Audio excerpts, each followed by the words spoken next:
దేవునికి స్తోత్రములు. లైవ్లో యూట్యూబ్లో వీక్షిస్తున్న సహోదరి సహోదరులకు క్రీస్తునామములో వందనాలు. మరి ప్రార్థన చేసుకుందాం పిల్లరా. పరలోకమందున్న మా తండ్రి, నీ ప్రియకుమారుడు యేసుక్రీస్తునామములో కృతజ్ఞతాస్తుతులు స్తోత్రం చెల్లించుకుంటున్నాం నాయన. ఇంతవరకు సజీవ లెక్కలో ఉంచుకొని నీ సన్నిధిలో మనందరినీ నడిపించిన విధానం బట్టి కృతజ్ఞతాస్తుతులు స్తోత్రం చెల్లించుకుంటున్నాం నాయన. ఈరోజు ఆదివారం కనుక నేను ఆత్మతోనూ సత్యంతోనూ ఆరాధించుకోవడానికి ఇచ్చిన గొప్ప ధన్యత భాగ్యమును బట్టి కృతజ్ఞతాస్తుతులు స్తోత్రాలనైనా. మరి ఈరోజు నీ సంఘంలో కూడుకొని నీ వాక్యాన్ని నేర్చుకున్న ద్వారా నీ వాక్యానుసారంగా మమ్మల్ని మేము సరిదిద్దుకొని మరి దేవుడు ఆదాముకు సరింపజేసిన శరీరంలో పాపం ఉన్నది అనే అంశం నేర్చుకొనిచుండగా నీ కృపను అనుగ్రహించండి. చెప్తుండగా నాకును వింటున్న సహోదరి సహోదరులకు నీ కృపను అనుగ్రహించమని వాక్యానుసారంగా మమ్మల్ని మేము సరిదిద్దుకొని నీకు మహిమ తెచ్చే వారంగా ఘనత తెచ్చే వారంగా ఉండే ధన్యత భాగ్యం అందరికీ నీ అనుగ్రహించమని యేసుక్రీస్తు నామములో ప్రార్థనకి వేడుకుంటున్నాం తండ్రి, ఆమెన్. మరి సహోదరి సహోదరులందరూ ఎలా ఉన్నారు? మరి సంఘానికి వచ్చిన మనమందరము సంతోషంగా ఆనందంగా ఉన్నామా? మరి ఎందుకు సంతోషంగా ఆనందంగా ఉండాలి? మన అందరి ఆత్మలకు కన్న తండ్రి అయిన దేవుని యొద్దకు వచ్చామండి. దేవుని యొద్దకు వచ్చిన మనమందరము సంతోషంగా ఆనందంగా ఉండాలి. ఎందుకు సంతోషంగా ఆనందంగా ఉండాలి? దేవుడు మనల్ని సజీవ లెక్కలో ఉంచుకొని ఆయన సన్నిధిలోనికి నడిపించి ఆయనను ఆరాధించుకొనడానికి, ఆయనను కొనియాడడానికి ఇచ్చిన భాగ్యమును బట్టి దేవునికి కృతజ్ఞతాస్తుతులు స్తోత్రములు చెల్లించాలి. సహోదరులమైన మనము ఒకరికొకరు వందనములు చెల్లించుకోవాలని బైబిల్లోని ఆత్మనియమము సూచిస్తుంది. పిల్లరా, మనము సంఘానికి వచ్చిన మనం అందరము ఈరోజు మరి చాలా అద్భుతమైన అంశము నేర్చుకుందాం పిల్లరా. ఈ అంశమును మనము లేఖనానుసారంగా చూసుకుంటూ మన ఆత్మీయత స్థితి ఎక్కడ ఉన్నది, మరి ఎలా ఉన్నది, వాక్యానుసారంగా ఉన్నామా లేదా అనేది మనల్ని మనము ఆలోచన చేసుకుందాం పిల్లారా. ఈరోజు పిల్లారా, మరి సంఘానికి వచ్చిన మనము ఈరోజు చాలా అద్భుతమైన అంశము నేర్చుకుందాం. అంశం పిల్లారా, దేవుడు ఆదామును ఆత్మకు ధరింపజేసిన శరీరంలోనే పాప స్వభావము ఉన్నది అనే అంశం. చూడండి పిల్లారా, ఇది ప్రారంభము. మరి క్రైస్తవులమైన మనము, క్రీస్తునందు విశ్వాసం ఉంచిన మనము ఇది మూలము తెలుసుకోవాలి. ఈ మూలము తెలుసుకోక ఆదాము తప్పు చేశాడు, ఆదాము నుండి వచ్చిన వారందరూ జన్మ పాపం ఉన్నది అని చెప్పేవారు చాలామంది ఉన్నారు పిల్లారా. మరి వాక్యము వారికి అర్థమవుతలేదంటే అసలు వారికి మూలం అర్థమట్లేదు. అందుకోసమే మూలము అర్థం కాకుండా చూడండి పిల్లారా, మరి ఈ లోక సంబంధంగా మనం ఆలోచన చేస్తే గణిత శాస్త్ర సిద్ధాంతము 2 × 2 = 4 అవుతుంది. 6 నెల మీద 4 అవుతుంది. ఇంకా అమెరికాలో 8, లండన్లో 9 కాదు. 6 నెల మీద ఒక మనుషుడు సిద్ధపరిచిన గణిత శాస్త్ర సిద్ధాంతము 2 × 2 = 4 అవుతుంది. మరి మనుషులు సిద్ధపరిచిన సిద్ధాంతమే ఇంత చక్కగా ఉన్నప్పుడు మరి దేవుడు రాయించిన గ్రంథం బైబిల్లోని ఆ మూల సిద్ధాంతం ప్రారంభంలో దేవుడు ఆదాముకు ధరింపజేసిన శరీరంలోనే పాప స్వభావం ఉన్నది అనేది అర్థం చేసుకోలేని పరిస్థితిలో మనం ఉన్నామంటే చూడండి పిల్లరా, క్రైస్తవ సమాజం ఎలా ఉన్నదంటే మరి సంకలములు పెట్టుకొని ఊరంతా లెంకినట్టున్నది పిల్లరా. సంకలములు పెట్టుకొని ఊరంతా లెంకి మనిషి హాలత్ ఖరాబ్ అయిపోయినప్పుడు ఎదుటి మనిషి వచ్చి ఏమైంది, నీకు ఏమైందంటే నా ముళ్ళే పోయిందంటే నీ ముళ్ళే నీ సంకలోనే ఉన్నదన్నమాట పిల్లరా. ఈరోజు అందుకోసమే పిల్లరా, మూలాన్ని తెలుసుకోలేక క్రైస్తవ సమాజంలో మనిషికి జన్మ పాపం ఉన్నది అని చెప్తున్న పరిస్థితులు చాలా దయానీయమైన పరిస్థితిలో ఉన్నారు పిల్లరా. అందుకోసమే మనము మరి వాక్యాన్ని నేర్చుకుందాం పిల్లరా. ఈ వాక్యాన్ని నేర్చుకొని మనము బైబిల్లోని ఆత్మ సంబంధమైన సంగతులతో సరిచూసుకొని మన ఆత్మీయ జీవితంలో సరిదిద్దుకుందాం పిల్లారా. అరే పిల్లారా, మరి లేఖనాలు చూసుకుందాం పిల్లారా. లేఖనాలు క్రీస్తు ప్రేమ మమ్మలను బలవంతం చేయటం బట్టి మేము తెలుసుకున్నది అనేకులకు తెలియజేయడానికి దేవుడిచ్చిన గొప్ప ధన్యతను బట్టి దేవునికి కృతజ్ఞతాస్తుతులు స్తోత్రములు చెల్లించాలి పిల్లారా. చెల్లించబద్ధులమై ఉన్నాము పిల్లారా. అందుకోసమే పిల్లారా, లేఖనాలను మరి లేఖనానుసారంగా మన ఆత్మీయ జీవితం ఉన్నదా ఏంటి, మనకు ఎందుకు అర్థం కావట్లేదు అనేది వాక్యమును బట్టి చూసుకోవాలి, వ్యక్తులను బట్టి కాదు ఇక్కడ పిల్లారా. మరి సంఘానికి వచ్చిన మనం ఈరోజు చాలా అద్భుతమైన అంశము నేర్చుకుందాం. మూల వాక్యాన్ని చదువుకున్నట్లయితే చూడండి పిల్లారా, దేవుడు ఆదామును కన్నప్పటి నుండి ఆదాము కలిగి ఉన్న ఈ శరీరంలోనే పాప స్వభావం ఉన్నది అనేది మనము అర్థం చేసుకోవాలి. ఎలా అనేది మనం ఆలోచించినట్లయితే మరి ఆదామును ఏ విధంగా మరి ప్రారంభంలో భూమి మీదకి రంగప్రవేశం చేశాడు అంటే ఆదికాండము 2వ అధ్యాయం 7వ వచనంలో చాలా చక్కగా రాయబడ్డది. దేవుడైన యెహోవా నేల మంటితో నరుని నిర్మించి, చూడండి పిల్లరా, చాలా చక్కగా అర్థం చేసుకోవాలి. దేవుడైన యెహోవా నేల మంటితో నరుని నిర్మించి వాని నాసికా రంధ్రమములో జీవవాయువును ఊదగా నరుడు జీవాత్మయను. చూడండి పిల్లరా, ఈ మట్టి బొమ్మను ఎందులో తీసిన? ప్రకృతిలో నుండి తీయబడ్డది. ఈ ప్రకృతిలో నుండి తీయబడిన ఈ శరీరానికి ఏ స్వభావం ఉంటుంది? ప్రకృతిని ఆస్వాదించాలని, ప్రకృతిని అనుభవించాలని ఇది శరీరానికి ఉన్న స్వభావము. పిల్లరా, మరి ఆత్మకున్న స్వభావము దేవుడై ఉన్న దేవుడిలో నుండి ఆత్మ నుండి విభాగింపబడిన ఆత్మ ఆదాములోనికి వచ్చింది, వేరుపరచబడి ఆదాములోనికి వచ్చింది.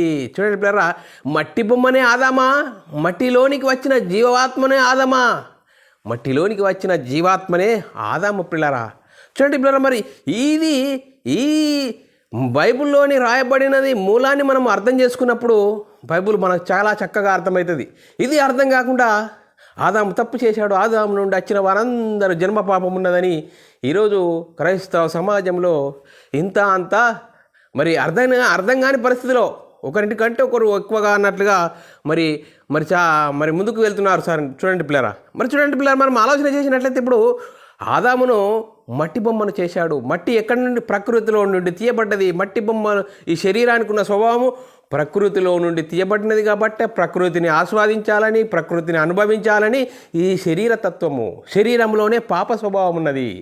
ఆత్మకు దేవుడై ఉన్న ఆత్మలో నుండి విభాగింపబడిన ఆత్మ ఆదాములోనికి వచ్చింది. అప్పుడు ఆదాము మరి నరుడులో నుండి జీవాత్మను, నరుడు జీవాత్మయను, నరుడు మరి ఆడుతున్నాడు. చూడండి పిల్లరా, మరి చూడండి, ఆదామును చేసి ఆదాములో నుండి ప్రక్కటెముకను అవ్వను తీసి మరి అవ్వను ఆదాముకు దగ్గరికి తీసుకొచ్చినప్పుడు ఏమంటుండు? నరుడులో నుండి తీయబడిన ఎముక నారి అనబడ్డది. చూడండి పిల్లరా, ఎంత స్పష్టంగా, ఎంత ఆత్మీయంగా చెప్తున్నాడు, పర్ఫెక్ట్గా చెప్తున్నాడు. మరి పర్ఫెక్ట్గా చెప్పి చూడండి పిల్లరా, మరి ఇది ఒకటి చాలా చక్కగా మనం అర్థం చేసుకోవాలి. ఆదాముకు ఆజ్ఞను ఎందుకు ఇచ్చాడు? పాప స్వభావము లేకుంటే ఆదాముకు ఆజ్ఞ ఎందుకు ఇచ్చాడు? చూడండి పిల్లల, మనము చిన్నపిల్లల దగ్గర మనము గ్లాస్ పెట్టి ఈ గ్లాస్ ముట్టకండి పలిగిపోతుంది అని మనం వారికి ఒక ఆజ్ఞ ఇస్తాం. ఎందుకంటే వారు పిల్లలు కాబట్టి వారికి తెలియదు కాబట్టి మనం చెప్తాము. చెప్పినా కూడా వారు గ్లాసు పలిగొట్టిననుకో మనం ఏం చేస్తాం? మరి దెబ్బలు కొడతాం. అందుకోసమే పిల్లరా, మరి ఇక్కడ మనము ఆదాము కలిగి ఉన్న స్వభావము, ఆదాము కలిగి ఉన్న శరీర స్వభావము దేవునికి తెలుసు, దేవుడు చేశాడు కాబట్టి మరి ఆదాముకు ఆజ్ఞ ఇచ్చాడు. చూడండి పిల్లరా, ఆదాముకి ఎలా ఆజ్ఞ ఇచ్చాడు చదువుకుందాం పిల్లరా. ఆదికాండము 2వ అధ్యాయము 16-17 వచనాల్లో చాలా చక్కగా రాయబడ్డది. నీవు వాటిని దినమున నిశ్చయముగా చచ్చెదవని నరునికి ఆజ్ఞాపించెను. ఎందుకు ఆజ్ఞ ఇచ్చాడు? ఈ ఆజ్ఞను అర్థం చేసుకోవాలి. ఆదాము కలిగి ఉన్న శరీరంలో పాప స్వభావం ఉన్నది కనుక దేవుడు ఆదాముకు ఆజ్ఞ ఇవ్వడం జరిగింది. ఇది అర్థం చేసుకోవాలి. చూడండి పిల్లరా, 16-17 చదువుకుందాం పిల్లరా. మరియు దేవుడైన యెహోవా ఈ తోటలోనున్న ప్రతి వృక్ష ఫలంలో నీవు నిరభ్యంతరంగా తినవచ్చును. చూడండి పిల్లరా, నీవు నిరభ్యంతరంగా తినవచ్చును. అయితే అని చెప్తున్నాడు 17వ వచనం, అయితే మంచి చెడ్డలను తెలివినిచ్చి వృక్ష ఫలములను తినకూడదు. ఎందుకు? నీవు వాటిని దినమున నిశ్చయముగా చచ్చెదవని నరునికి ఆజ్ఞాపించెను. మరి చచ్చెదమంటే శరీరం గురించా, ఆత్మల గురించా? దేవుని నుండి ఎడబాటు కలుగుతుంది. దేవుని ఆజ్ఞను అతిక్రమించడమే పాపము, ఆజ్ఞ అతిక్రమే పాపం, పాపాలలో వచ్చింది మరణము. దేని నుండి? ఆత్మకు మరణం, దేవుని నుండి ఎడబాటు. చూడండి పిల్లరా, ఆత్మ మరి దేవుని నుండి ఎడబాటు కాక ఆజ్ఞ అతిక్రమమే పాపము, పాపం వల్ల వచ్చింది మరణము. చూడండి పిల్లరా, మరణము మరి దేవుని నుండి ఎడబాటు కలిగింది. ఆ ఎడబాటు కలిగి ఏమైపోయింది? చూడండి పిల్లరా, అందరూ మరి దేవునికి దూరం అయిపోయారు. మరి నోహావు మాత్రమే దేవుని దృష్టికి నీతిపరుడుగా కనబడుతున్నాడు. అందుకోసమే నోహావు నీతిమంతుడై కనబడుట చూసి నోహాను పిలిచాడు. నోహావును ఓడ సిద్ధం చేయి, నీ ఓడలోనికి మరి అందరిని రమ్మని పిలువు. మరి ఓడలోనికి వచ్చిన వారు రక్షింపబడతారు, ఓడలోనికి రాని వారు జల ప్రళయంతో తుడిచివేయబడతారు అని మరి దేవుడు నోహావుకు చెప్పాడు పిల్లరా. మరి నోహవు ఓడ చేశాడు, ఓడలోనికి వచ్చిన వారు రక్షింపబడ్డారు. వారి కుటుంబం, నోహవు కుటుంబం తప్ప అందరూ జల ప్రళయంలో కొట్టివేయబడ్డారు. చూడండి పిల్లలు, మరి నోహవు కుటుంబం నుంచి మళ్ళీ దేవుడు వారిని ఆశీర్వదించాడు. భూమి మీద మనుషులందరూ మరి భూమి మీద విస్తరించడం జరుగుతుంది. జరగడంతో మరి దేవుని మరి ప్రణాళిక అనేది జరగడం లేదు. అందుకోసమే దేవుడు చూడండి పిల్లరా అబ్రాహాంకు వాగ్దానం చేశాడు. ఎందుకు వాగ్దానం చేశాడు? చూడండి పిల్లరా, దేవుడు అబ్రాహాంకు వాగ్దానం చేశాడు. ఆ వాగ్దాన సంతానం ఎవరు? యేసుక్రీస్తు పిల్లరా. యేసుక్రీస్తు అత్యంత వరకు మరి దేవుడు ఇజ్రాయేలును ఏర్పరచుకున్నాడు. దేవుడు ఇజ్రాయేలును ఏర్పరచుకొని ధర్మశాస్త్రం వారికి ఇచ్చాడు. ధర్మశాస్త్రం అనుసరించి జీవిస్తే నీతిమంతులైతారు, ధర్మశాస్త్రం అతిక్రమిస్తే శాపగ్రస్తులైతారు. మరి ధర్మశాస్త్రం అందరినీ పాపంలో బంధించింది. చూడండి పిల్లరా, ఒకనాడు దేవుడు లేనని అన్యజనులు కూడా స్వభావ సిద్ధంగా ధర్మశాస్త్ర క్రియలు చేస్తే నీతిమంతులైతారు. కానీ వారు కూడా ధర్మశాస్త్ర క్రియలు చేయలేరు కాబట్టి వారి ఇరువురిని ధర్మశాస్త్రం అందరినీ పాపములో బంధించింది. అందుకోసమే అందరూ పాపము చేసినందున లేఖనాలు చాలా చక్కగా రాయబడ్డది. రోమీయులు రాసిన పత్రిక 3:23 వచనంలో అందరూ దేవుడు అనుగ్రహించే మహిమను పొందలేక పాపము చేసినందున, చూడండి పిల్లరా, పాపము చేసినందున ఏమైపోయింది? అందరూ దేవునికి ఎడబాటు దూరమైపోయారు. అందుకోసమే దేవుడు కాలము పరిపూర్ణమైనప్పుడు, ఆదాంకి ఇచ్చిన కాలము పరిపూర్ణమైనప్పుడు దేవుడు తన సొంత కుమారుని పాప శరీరాకారంతో ఈ లోకానికి పంపించాడు. చూడండి పిల్లరా, దేవుడు తన సొంత కుమారుని యేసుక్రీస్తును పాప శరీరాకారంతో లోకం పంపించాడు. చాలా చక్కగా అర్థం చేసుకోవాలి. మరి ఆ యేసుక్రీస్తుకు ప్రత్యేకమైన శరీరం ఇవ్వబడ్డదని చాలామంది అపోహపడుతున్నారు. అలా కాదు, పాప శరీరాకారం ఏ విధంగా మనం శరీరము ధరించుకున్న ఈ శరీరము ప్రకృతిలో ఉన్న వాటిని అన్నీ అనుభవించాలని ఈ శరీరము కోరుతుంది కాబట్టి దేవుడు తన సొంత కుమారుని పాప శరీరాకారంతో ఈ లోకానికి పంపింది. ఆయన శరీరమందు పాపమునకు శిక్ష విధించెను. చూడండి పిల్లరా, పాపమునకు శిక్ష విధించెను. అందుకోసమే శిక్ష విధించను. యేసుక్రీస్తు ఐక్యంచుడు ధర్మశాస్త్ర కాలంలో వచ్చాడు, ధర్మశాస్త్రంకు లోబడ్డాడు, ధర్మశాస్త్రం అనుసరించి ధర్మశాస్త్రాన్ని కొట్టివేసి పరలోకానికి వెళ్ళి పరలోకంలో ఉన్న పరిశుద్ధాత్మని పంపించి ఆ పరిశుద్ధాత్మని పొందుకున్న 12 మంది ఈ లోకంలో మరి యేసుక్రీస్తు మరణ సమాధిని గురించి సువార్తను ప్రకటించారు. చూడండి పిల్లలు, యేసుక్రీస్తు మరణ సమాధిని గురించి ప్రకటించారు. యేసుక్రీస్తు ఎవరు? యేసుక్రీస్తు దేవుని కుమారుడు. లేఖనాల్లో రాయబడ్డది, యేసుక్రీస్తు దేవుని కుమారుడు, యేసుక్రీస్తు ప్రభు అని నమ్మాలి. యేసుక్రీస్తు యేసయ్య అని కాదు, తండ్రి అయిన దేవుడే యేసుక్రీస్తుగా వచ్చాడు, యేసుక్రీస్తు పరిశుద్ధాత్ముడిగా వచ్చాడని చాలా భిన్నమైన బోధలు క్రైస్తవ సమాజంలో జరుగుతున్నాయి. కాబట్టి మరి ఆత్మ సంబంధమైన సంగతులు సరిచూసుకోవట్లేదు. చూడండి పిల్లలు, మనుషులు కల్పించిన పద్ధతులు, దేవోపదేశములని వాటిని వ్యర్థంగా ఆరాధిస్తూ ముందుగటి సాగుతున్నారు. నేను గొప్ప అంటే నేను గొప్ప. వాక్యము, లేఖనం ఏం చెప్తుంది? లేఖనం ప్రకారంగా మన ఆత్మీయ జీవితం చక్కదిద్దుకోవాలి. అలా కాకుండా నేను గొప్ప అంటే నేను గొప్ప. చూడండి పిల్లరా, మూలం తెలుస్తలేదు. ఆదాము కలిగి ఉన్న శరీరంలో పాప స్వభావం ఉన్నది.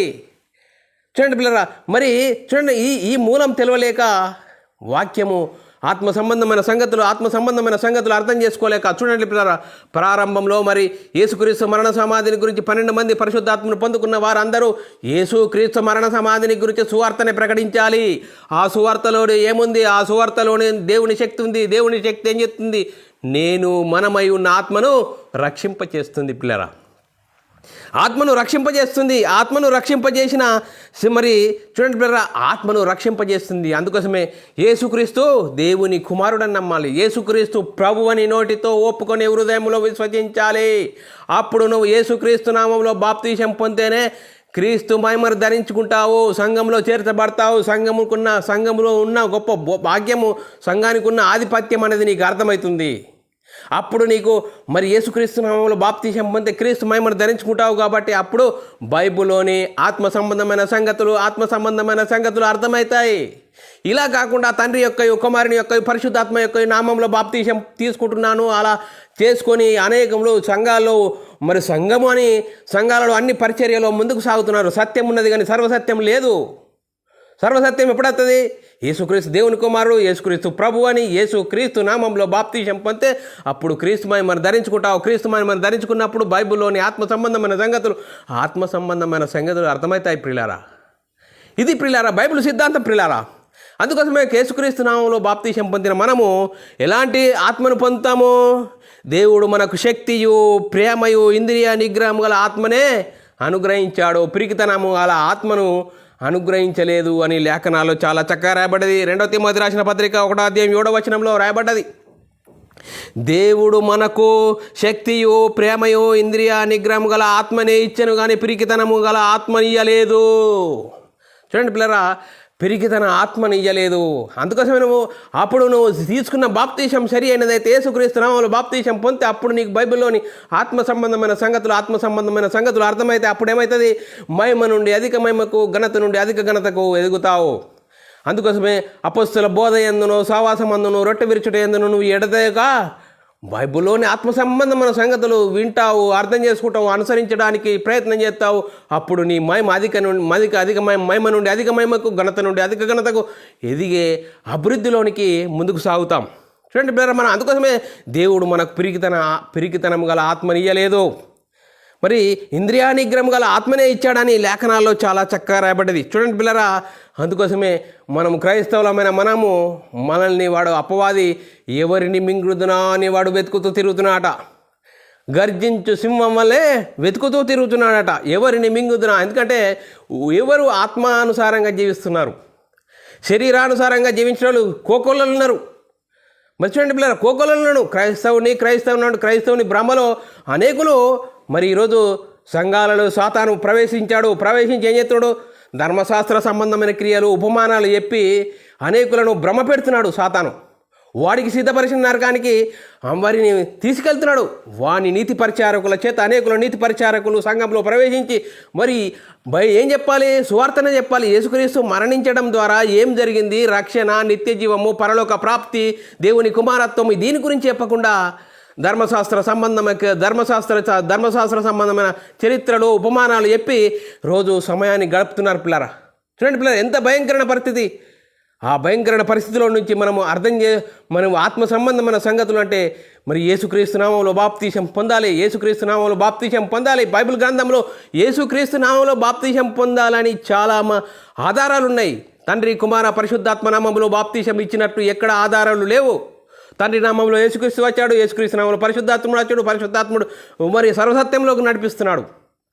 చూడండి పిల్లలు, మనం అర్థం చేసుకోవాలి లేఖనాలు. కానీ మనము నేమ్ పట్టుకున్న కుందేలకు 3 కాళ్ళు అని మనం అక్కడనే ఆగిపోకూడదు, సాగిపోవాలి.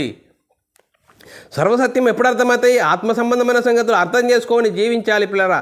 అందుకోసమే దేవుడు ఆదాము అనే ఆత్మకు ధరింపజేసిన శరీరములో పాప స్వభావం ఉన్నది మనమని అర్థం చేసుకోవాలి పిల్లరా. అందుకోసమే సాతాను ఏం చేస్తుండు? ఎవరిని మింగుదునా అని వాడు వెతుకుతూ తిరుగుతున్నాడు పిల్లల. ఎవరిని మింగుదునా అని వాడు వెతుకుతూ తిరుగుతున్నాడు. అందుకోసమే 1 యోహాను రాసిన పత్రిక 2వ అధ్యాయము 15 నుంచి 17 వచనాలు చాలా చక్కగా రాయబడ్డది. లోకమునైనను లోకములో ఉన్న వాటినైనను ప్రేమించకుడి. చూడండి, లోకములో ఉన్న వాటిని ప్రేమించకుడు. ఎవడైనను లోకమును ప్రేమించిన ఎడల తండ్రి ప్రేమ వానిలో నుండదు. లోకములో ఉన్నదంతా, చూడండి చాలా చక్కగా రాయబడి, ఉన్నదంతా అనగా అని చెప్తాడు. శరీరాశ, నేత్రాశ, జీవపుడంబము తండ్రి వలన పుట్టిని కావు, అవి లోక సంబంధమైనవే. లోకమును దాని ఆస్తి గతించిపోవును, కానీ దేవుని చిత్తమును జరిగించువాడు నిరంతరము నిలుచునని లేఖనాలు చాలా చక్కగా రాయబడ్డది. చూడండి పిల్లరా, దేవుని చిత్తము ఎప్పుడు జరుగుతుంది? బైబిల్ సిద్ధాంత ప్రకారంగా మనము యేసుక్రీస్తు దేవుని కుమారుడు, యేసుక్రీస్తు ప్రభు అని హృదయంలో విశ్వసించి యేసుక్రీస్తు నామంలో బాప్తీసం తీసుకోవాలని బైబిల్ సిద్ధాంతం విడిచిపెట్టి మనము చేసే క్రియలు ఉంటే అది ఆత్మానుసార సంగతులేనా? ఆత్మ సంబంధమైన సంగతుల ప్రకారమే నడుస్తున్నామా? కాదు ప్రియులారా, మనం లేఖనాలు అర్థం చేసుకోవాలి. అందుకోసమే లోకంలో జీవబుడము, లోక సంబంధమైన సంగతులు, లోక సంబంధమైన పరిస్థితులను బట్టి మరి క్రైస్తవులం అంటున్నారు. కానీ చాలా భయంకరమైన పరిస్థితిలో ఉన్నట్లుగా మరి ఈరోజు జరుగుతున్న పరిస్థితులను బట్టి మనం అర్థం చేసుకోవచ్చు పిల్లారా. అందుకోసమే మరి శరీరానుసారులు ఏ విధంగా ఉంటారు అని బైబిల్ చాలా చక్కగా చెప్తున్నారు. చూడండి పిల్లారా, రోమీయులకు రాసిన పత్రిక 8వ అధ్యాయము 5వ అధ్యాయం 15 నుంచి చదువుకుంటా పోతే మనం చూడండి పిల్లరా, మనం 5 నుంచి 15 వచనాలు చదువుకుంటా ఉంటే చాలా చక్కగా అర్థమవుతుంది శరీరానుసారులు. అందుకోసం రోమా సంఘంలో పౌలు గారు చాలా చక్కగా చెప్తున్నాడు. శరీరానుసారులు శరీరం మీద మనసుంచుదురు, ఆత్మానుసారులు ఆత్మ విషయంలో మనసుంచుదురు, శరీరానుసారమైన మనసు మరణము. చూడండి పిల్లల, శరీరానుసారమైన మనసు మరణము. చూడండి పిల్లల, మరణము, ఆత్మ మరణము. మరణము, ఆత్మానుసారమైన మనసు జీవము సమాధానమై ఉన్నది. ఆత్మానుసారమైన మనసు జీవము సమాధానమై ఉన్నది. ఏలయనగా శరీరానుసారమైన మనసు దేవునికి విరోధమై ఉన్నది. చూడండి పిల్లరా, శరీరానుసారమైన మనసు దేవునికి విరోధమైనది. అది దేవుని ధర్మశాస్త్రమునకు, చూడండి పిల్లరా, అది ఏమవుతుంది, అది దేవుని ధర్మశాస్త్రముకు లోబడదు, ఎంత మాత్రము లోబడదట. చూడండి పిల్లరా, ఎంత భయంకరమైన పరిస్థితి ఉన్నది. శరీరము దేవుని మాటకు లోబడదు, ఎంత మాత్రమును లోబడదట. చూడండి, కాగా శరీర స్వభావము గలవారు దేవుని సంతోషపరచనేరరు. చూడండి, శరీర స్వభావము గలవారు దేవుని సంతోషపరచనేరరు. దేవుని ఆత్మ మీలో నివసించిన మీరు ఆత్మ స్వభావము గలవారే కానీ శరీర స్వభావము గలవారు కారు. ఎవడైనాను క్రీస్తు ఆత్మ లేనివాడైతే వాడు ఆయన వాడు కాడు. చూడండి పిల్లరా, దేవుడు క్రీస్తు ఆత్మ లేనివాడైతే వాడు ఆయన వాడు కాడని చాలా లేఖనాల్లో చాలా చక్కగా రాబడ్డది. 10 నుంచి చదువుకుంటే 10, 11, 12 చదువుతూ ఉంటే క్రీస్తు మీలోనున్న ఎడలా, క్రీస్తు మీలోనున్న ఎడలా. చూడండి పిల్ల, మీలోనున్న ఎడల మీ శరీరము పాప విషయమై మృతమైనది కానీ ఆత్మ విషయమై మీ ఆత్మ నీతి విషయమై జీవము కలిగి ఉన్నది. 11వ వచనం, మృతులలో నుండి యేసును లేపిన వాని ఆత్మ మీలో నివసించిన ఎడల, మృతులలో నుండి యేసుక్రీస్తును లేపినవాడు చావునకు లోనైన మీ శరీరం కూడా మీలో నివసించుచున్న తన ఆత్మ ద్వారా జీవింపచేయును. కాబట్టి సహోదరులారా, శరీరానుసారంగా ప్రవర్తించుటకు మనము శరీరమునకు రుణస్థులము కాము. చూడండి పిల్లలు, యేసుక్రీస్తు నామములో బాప్తీసం పొందుకుంటే నువ్వు శరీరానికి రుణస్థుడవు కావు, ఆత్మకు రుణస్థుడవు. అందుకోసమే ఆత్మ చేత శరీర క్రియలను చంపాలి. చంపిన వాడే క్రైస్తవుడు. 13వ వచనము, మీరు శరీరానుసారంగా ప్రవర్తించిన ఎడల చావవలసిన వారయుందురు గాని ఆత్మచేత శరీర క్రియలను చంపిన ఎడల జీవించెదరు. ఆత్మచేత శరీర క్రియలను చంపిన జీవించెదరు. దేవుని ఆత్మ, చూడండి, దేవుని ఆత్మ చేత ఎందరూ నడిపింపబడుదురో వారందరూ దేవుని కుమారులయ్యుందురు, దేవుని ఇంటి వారయ్యుందురు, దేవునికి వారసులై ఉందురు. చూడండి, పరలోక వారసులు ఉందురు అని లేఖనాల్లో చాలా చక్కగా చెప్తున్నాయి. ఏలయనగా మరలా భయపడకు, మీరు దాస్యపు ఆత్మను పొందలేదు, దత్తపుత్రాత్మను పొందితిరి. ఆత్మ కలిగిన వారమై మనము అబ్బా తండ్రి అని మొర్రపెట్టుచున్నాము. చూడండి పిల్లలు, పరలోకమందున్న మా తండ్రి అని మనం అంటున్నామే ప్రార్థనలో. చూడండి పిల్లరా, మనం అర్థం చేసుకోవాలి, లేఖనాలు అర్థం చేసుకోవాలి. మరి శరీరం అనేది చాలా భయంకరమైనది.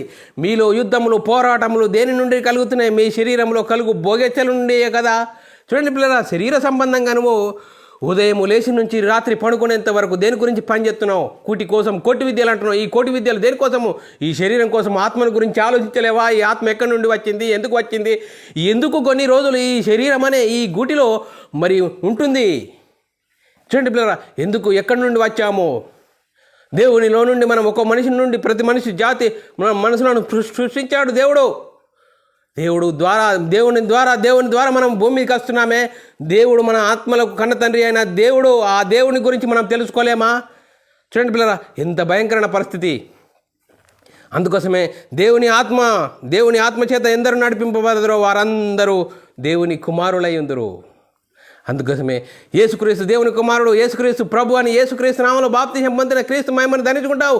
యేసుక్రీస్తు ఈ లోకంలో నాలాంటి శరీరం ధరించుకొని దేవుని చిత్తాన్ని నెరవేర్చాడు. పాప శరీరము ధరించుకున్న యేసుక్రీస్తు దేవుని చిత్తాన్ని నెరవేర్చి చూపించాడు. చూడండి పిల్ల, ఈ పాప స్వభావాన్ని మరి చూడండి పిల్ల, ధర్మశాస్త్రాన్ని కొట్టివేశాడు. శిలువలో రక్తం కార్చాడు. ఆ రక్త ద్వారాల నేను పాపినని మన పాపాలు ఒప్పుకొని యేసుక్రీస్తు దేవుని కుమారుడు, యేసుక్రీస్తు ప్రభు అని విశ్వసించి యేసుక్రీస్తు నామములో బాప్తీసం పొందుకుంటే అప్పుడు క్రీస్తు మహిమను ధరించుకుంటావు. ఆత్మ సంబంధమైన సంగతులు అర్థమవుతాయి. చూడండి పిల్లలు, ప్రారంభం గురించి మనం ఆలోచన చేసినట్లయితే, కయ్యను ఏబేలను గురించి మనం ఆలోచన చేసినట్లయితే, చూడండి పిల్లరా, 1 యోహాను రాసిన పత్రిక 3వ అధ్యాయం 12వ వచనము, మనం కయ్యను వంటి వారమై ఉండరాదట. ఎందుకు? కయ్యను ఏం చేసినాడు? చూడండి పిల్లరా, లేఖనాలు చదువుకుందాము. మనము కయ్యను వంటి వారమై ఉండద్దు. వాడు దుష్టుని సంబంధి, తన సహోదరుని చంపెను. అతనిని ఎందుకు చంపెను అని చెప్తాడు. తన క్రియలు చెడ్డవయ్యో తన సహోదరుని నీతి క్రియలు అయి ఉండెను గనుకనే కదా. చూడండి పిల్లరా, తన క్రియలు చెడ్డవైనందున, తన సహోదరుని క్రియలు నీతి క్రియలైనందున తన సహోదరుని చంపాడు కయ్యూని. అలాంటి వారమై ఉండరాదని లేఖనాలు చాలా చక్కగా చెప్తున్నది. అందుకోసమే చూడండి పిల్లరా, మనం ఆలోచన చేయాలి. మరి సాతాను తంత్రాలు మనం ఎరిగిన వారంగా ఉండాలి. చూడండి పిల్లరా, సాతాను ఏ విధంగా ప్రవేశిస్తాడో, యేసుక్రీస్తుతో పేతురున్నాడు. మరి చూడండి పిల్లరా, శిష్యులతో చెప్తున్నాడు, నన్ను అన్ని జనులకు అప్పగిస్తారు, నేను సిలువకు అప్పగిస్తారు, నన్ను చంపుతారు, మరి నేను 3వ దినాన్ని తిరిగి లేస్తాను అనే చెప్తున్న సందర్భంలో మత్తయి సువార్త 16వ అధ్యాయం 22, 23 వచనాల్లో మరి అయితే ఆయన పేతురు వైపు తిరిగి సాతానా నా వెనుకకు పొమ్ము, నీవు మనసులో నాకు అభ్యంతరకారణంగా ఉన్నావు, ఈ సంగతులు చెప్తా ఉంటే పేతురు ఏమంటున్నాడు, యేసుక్రీస్తు ప్రభువా అది నీకు జరగకుండా కాక అని మరి అంటున్నాడు. చూడండి పిల్లరా, లేఖనాలు చదువుతున్నాం. అయితే ఆయన చెయ్యి పట్టుకొని ప్రభువా అది నీకు దూరం అవునుగాక, అది నీకన్నాడు కలగదని ఆయనను గద్దిస్తే యేసు ప్రభు ఊకున్నాడా? అయితే ఆయన పేతురు వైపు చూసి తిరిగి సాతానా నా వెనుకకు పొమ్ము, నీవు నాకు అభ్యంతర కారణంగా ఉన్నావు, నీవు మనుషుని సంగతులనే తలంచుచున్నావు కానీ దేవుని సంగతులు తలంచట్లేదు. నేను వచ్చింది ఎందుకు? దేవుని చిత్తాన్ని నెరవేర్చడానికి, దేవుని పని చేయడానికి, తండ్రి ఇష్టాన్ని నెరవేర్చడానికి వచ్చాను, కానీ నువ్వు మనుషుల సంగతిని ఆలోచిస్తున్నావు. చూడండి పిల్లరా, మరి యేసుక్రీస్తుతో పేతురున్నాడు, కానీ యేసుక్రీస్తులోనే ప్రవేశించింది సాతాను. అందుకోసమే ఆ క్రియలను బట్టి మనము మనిషిని తెలియజేయచ్చు. అందుకోసమే కయ్యను ఏబేలు వారిని గురించి ఆలోచిస్తేనే మనం కయ్యను వంటి వారమై ఉండరాదు. ఎందుకో కయ్యను తన తమ్ముడిని చంపేశాడు. ఆ తమ్ముని నీతి క్రియలు, అన్నయ్య చెడ్డ క్రియలు కాబట్టి తమ్ముడిని చంపేశాడు. చూడండి పిల్లలు, మనము ఆలోచన చేయాలి. మరి ఏ విధంగా, మరి ఇంకంతే కాదు, సాతాను ఏ విధంగా ప్రవేశిస్తాడు? చూడండి పిల్లలు, యూదాలో ప్రవేశించాడు. యోహాను సువార్త 13వ అధ్యాయము 1-2 వచనాలు, ఆయనను అప్పగింపవలనైన సీమోను కుమారుడైన ఇస్కరియోతు యూదా హృదయంలో అపవాది ఇంతకుముందే ఆలోచన చేశాడు. ఆలోచన చేసి ఏం చేసిండు? అమలు చేస్తున్నాడు. చూడండి పిల్లరా, 2 వచనాలు మనం 1-2 వచనాలు చదువుకున్నట్లయితే, వారు భోజనము చేయుచుండగా ఆయన అప్పగింపవలనని సీమోను కుమారుడైన ఇస్కరియోతు యూదా హృదయంలో అపవాది ఇంతకుముందే ఆలోచన పుట్టించెను. చూడండి, ఆలోచన పుట్టించాడు, ఆలోచనను అమలు చేశాడు. యేసుక్రీస్తును మరి యూదా అప్పగించాడు 30 వెండి నాలకు. చూడండి పిల్లరా, ఎంత భయంకరమైన పరిస్థితి! ఈ శరీరం కలిగి ఉన్న స్వభావం ఏంటి? పాప స్వభావము. చూడండి పిల్లరా, ఈ పాప స్వభావము. అందుకోసమే మనము ఆలోచన చేయాలి. యేసుక్రీస్తు ఎవరు? యేసుక్రీస్తు ఎందుకు వచ్చాడు? ఏం చేశాడు? పాపాన్ని తీసివేయడానికి యేసుక్రీస్తు ఈ లోకానికి వచ్చాడు. అందరినీ పాపాలను తీసివేయడానికి, పరిశుద్ధులుగా చేయడానికి యేసుక్రీస్తు వచ్చాడు. యేసుక్రీస్తుని ఎందుకు నమ్ముకోవాలి? ఈ పాప స్వభావం కలిగి ఉన్న శరీరము, ఈ శరీరములో ఉన్న పాప స్వభావాన్ని చంపివేయడానికి, తీసివేయడానికి వచ్చాడు. పరిశుద్ధులుగా తీర్చడానికి, తండ్రి యొద్దకు తీసుకెళ్ళడానికి యేసుక్రీస్తు వచ్చాడు. అందుకోసమే చూడండి పిల్లలు, అపొస్తలుల కార్యం 13వ అధ్యాయం 10వ వచనంలో, ఆయన తేరి చూచి సమస్త కపటంతోనూ దుర్మార్గంతోనూ నిండినవాడా, అపవాది కుమారుడా, సమస్త నీతికి విరోధి. చూడండి పిల్లరా, మరి ఎవరు సమస్త వీధికి నిరోధి? మరి చెడ్డ కార్యాలు చేసేవారు. తను తేరి చూసి చెడ్డ కార్యాలు, చూడండి పిల్లల, అపొస్తలుల కార్యంలో 13వ అధ్యాయంలో ఏమని? అతన్ని తేరి చూసి సమస్త కపటంతోనూ సమస్త దుర్మార్గంతోనూ నిండినవాడా, అపవాది కుమారుడా, సమస్త నీతికి విరోధి, నీవు ప్రభు యొక్క తిన్నని మార్గములు చెడగొట్టడం మానవా. చూడండి పిల్లరా, ప్రభువు మార్గాల్ని చెడగొట్టేవాడే సాతాను. ఏ విధంగా? యేసుక్రీస్తు ఉన్నాడు యూదా, వాడి హృదయంలోనే ప్రవేశించాడు సాతాను. మరి పేతురున్నాడు యేసుక్రీస్తునే, కానీ యేసుక్రీస్తును ప్రభు అది నీకు జరగకుండాను గాక. చూడండి పిల్లలు, ఏ విధంగా భయంకరమైన పరిస్థితి! అందుకోసమే శరీరములో పాప స్వభావం ఉన్నది. ఆ పాప స్వభావం, అందుకోసమే పౌలు నా శరీరాన్ని నలుగొట్టుకుంటున్నాను అంటున్నాడు. శరీరంలో ఈ పాప స్వభావం ఉన్నది కాబట్టి శరీరాన్ని నలుగొట్టుకుంటున్నాను. అందరికీ ప్రకటించిన తర్వాత నేనే భ్రష్టుడై పోదునేమో అని నా శరీరాన్ని నలుగొట్టుకుంటున్నాను అంటున్నాడు. చూడండి పిల్లరా, 1 తిమోతి రాసిన పత్రిక, చూడండి పిల్లరా, మనం ఆలోచన చేయాలి. 1 తిమోతి రాసిన పత్రిక 5వ అధ్యాయం 15వ వచనంలో, ఇంతకు ముందే కొందరు త్రోవ నుండి తొలగిపోయిరి, సాతానును వెంబడించిన వారైరి. 1 తిమోతి రాసిన పత్రిక 5వ అధ్యాయం 15వ వచనంలో, ఇంతకు ముందే కొందరు త్రోవ నుండి తొలగిపోయిరి, సాతానును వెంబడించిన వారైరి అని లేఖనాలు చాలా చక్కగా చెప్తున్నాయి. చూడండి పిల్లరా, అంతే.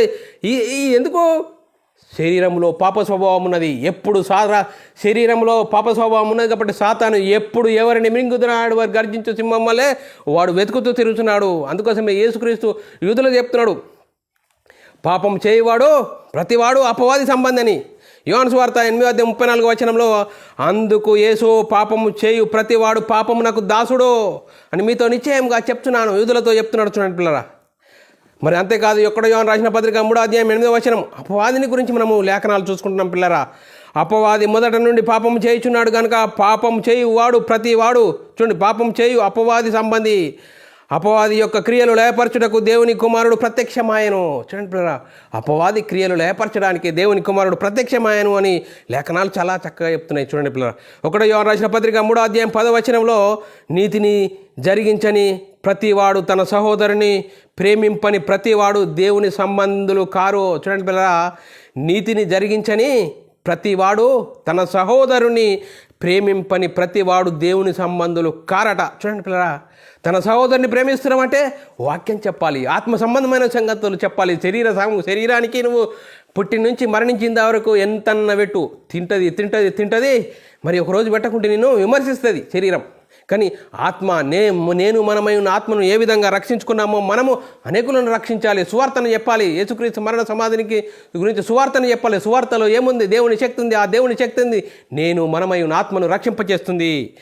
అందుకోసమే పిల్లరా, మరి మనం ఆలోచన చేయాలి. మీరు దేవుని సంబంధులు కారు గనుకనే మీరు వినకున్నారు. యూదులు యేసుక్రీస్తు చెప్తున్నారు. చూడండి పిల్లరా, 8:43 మరి నన్ను ఎందుకు మీరు సంపాదిస్తున్నారు? మీరు మీ తండ్రి అపవాది సంబంధులు. అందుకోసమే దేవుని సంబంధి అయిన వాడు దేవుని మాట వినును. మీరు నా మాట, చూడండి, మీరు దేవుని సంబంధులు కారని నేను, చూడండి, మీరు వినరని అని చెప్పాను. ఖచ్చితంగా చెప్పాడు, మీరు దేవుని సంబంధులు కారు, మీరు శరీర సంబంధులు. అందుకోసమే చూడండి పిల్లరా, తమ శరీరమును ఆస్పదం చేసుకొని అవమానపరచుకొనిచున్నారు. రోమీయులకు రాసిన పత్రిక 1:24 ఈ హేతు చేత వారు తమ హృదయముల దురాశలను అనుసరించి తమ శరీరములను పరస్పరం అవమానపరుచుకుని దేవుడు వారిని అపవిత్రతకు అప్పగించును. చూడండి పిల్లరా, ఎప్పుడు అప్పగిస్తాడు దేవుడు? దేవుని మాట వినకుంటే చూచి అపవిత్రతకు అప్పగిస్తాడు, సాతానుకు అప్పగిస్తాడు. వాడికి అప్పగిస్తే వాడు ఎక్కడికి తీసుకెళ్తాడు? వాడు సాతానుకు సిద్ధపరిచిన నరకానికి తీసుకెళ్తాడు.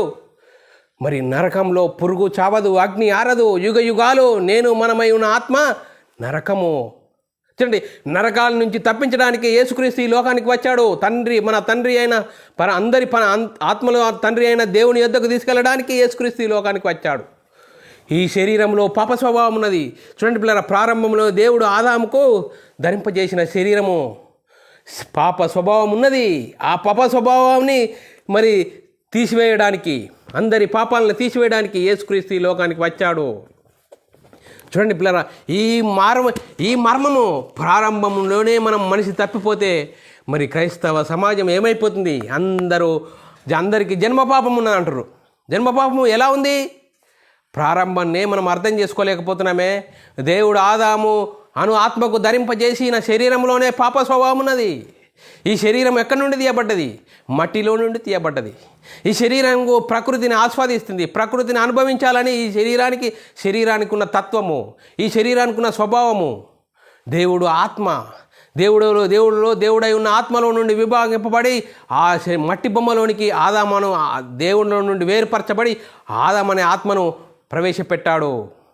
చూడండి, ఒక మనుషుల నుండి ప్రతి జాతి మనుషులను సృష్టించి ఒకవేళ దేవుణ్ణి తడువులాడి కనుకొందురేమో అని దేవుడు చూస్తున్నాడు. చూడండి పిల్లరా, అందుకోసమే యేసుక్రీస్తును పంపించాడు. పిల్లరా, అబ్రాహాముకు వాగ్దానం చేశాడు. ఆ వాగ్దాన సంతానమైన యేసుక్రీస్తు ఈ లోకానికి వచ్చాడు.